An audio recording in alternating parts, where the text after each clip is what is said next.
Welcome to my review of Inside Number 9, Series 8, Episode 3, Paraskevidekatriaphobia, or the one about Friday the 13th if you want to avoid the tongue twister. Paraskevidekatriaphobia tells the story of Gareth, who strongly believes that something terrible will happen on Friday the 13th should he leave the house.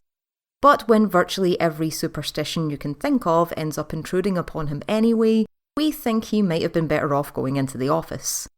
We see magpies, black cats, shoes on the table, spilled salt, overhead ladders, peacock feathers, a mirror dangerously close to being broken. You get it, there are a lot of unlucky things. In the ensuing chaos, accompanied by a parade of unwanted house guests, Gareth tries so hard to dodge these bad luck omens that he ends up causing himself even more trouble as a result. The first half of the episode is a complete and total farce, with hijinks and silly one-liners coming at you thick and fast.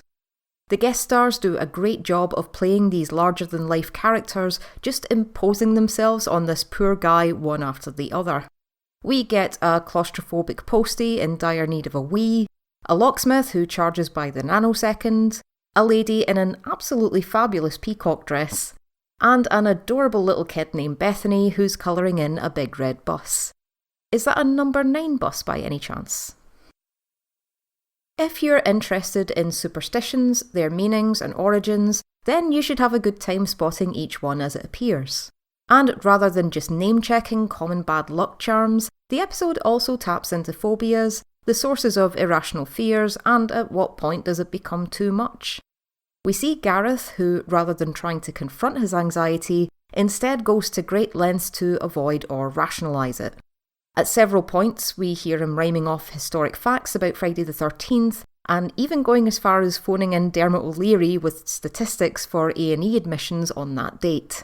That's like me saying I'm not arachnophobic, but that all spiders are in fact Satan's scuttling minions out to destroy us all.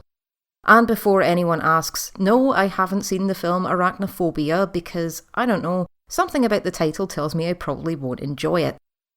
Speaking of ill omens, I did see that someone screenshotted the hare statue lurking under the bed this week, so that's one mystery solved.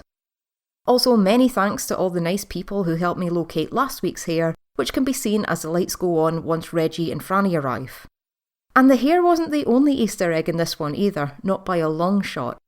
We got a mention of Dr. Mikos, no you can't sneak a League of Gentlemen reference past me, the reference to seeing Whitesnake at the Albert Hall, which was also mentioned in Empty Orchestra, and Bethany's backpack appears to feature a certain wise-looking owl. The picture of the bus might be a nod to a future episode, I know a lot of people are hoping for that one, or else the bus might refer to something that's mentioned later in the episode, but I'll leave it at that for now.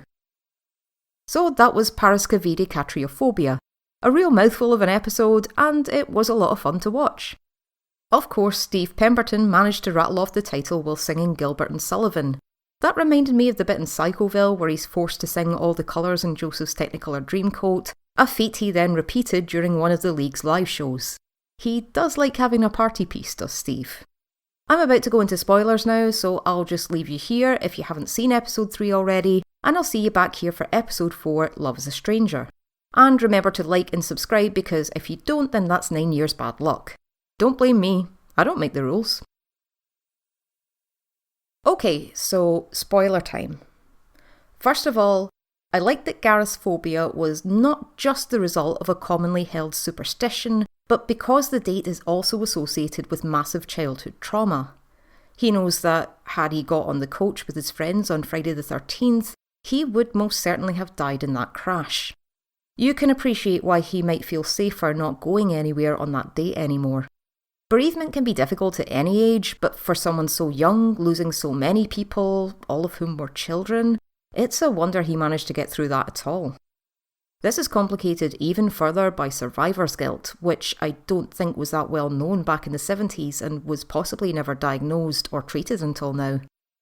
That shot of the mirror with the faces of his dead classmates staring right at him with the sounds of the crash playing over it, that was really intense. Their eyes just linger on in your mind after you've seen it.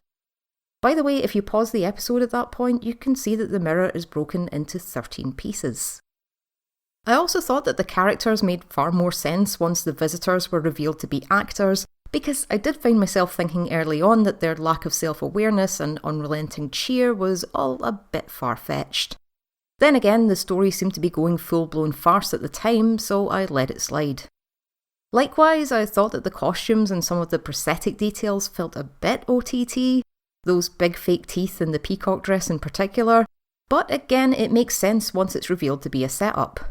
I also thought it was funny how the Amdram crew have their own superstitions and rituals, which is not uncommon among actors, and we even got a nod to Macbeth, which was the subject of an entire episode back in Series 1. Other funny details were the way they flipped from their actual Northern and Scottish accents to their London theatre accents, and the bit where the postie mistakes Dermot O'Leary for Ant or Dec. Another thing I was quite relieved by was that they didn't opt for the "it was all a dream" ending. They had me going for a minute, but I'm glad they didn't stick with it. The ending they did go with, however, I don't know why, but it felt just a tiny bit predictable that something was going to go horribly wrong. And as soon as the camera kept tracking Gareth's wife through the window while he's smiling away to chirpy 80s Kylie Minogue, I thought, yeah, she's going to get run over, isn't she? I'm not saying that this was a bad choice for the ending by any means, and it was really well shot. I just wish it had taken me by surprise, that's all. But maybe that's my fault, and perhaps if I wasn't so obsessed with dark and depressing media, then I could believe in a happy ending long enough to be caught off guard. So I guess that's my loss. Incidentally, I'm not a fan of the song I Should Be So Lucky, probably because my sister had that record and used to play it non-stop when we were kids. So yeah, thanks Jen. I will say, if I may be cynical for a moment, that while exposure therapy can be effective, the way they've gone about it in this story feels more than a bit reckless.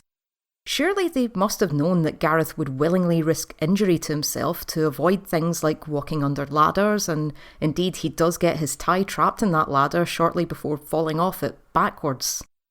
I'm not sure what kind of therapist decides to trick a patient he's never even met before I might add, into risking their safety, their property, and potentially putting a small cast of actors, a child and a cat in danger, because nobody knows what's going to happen or how Gareth will react.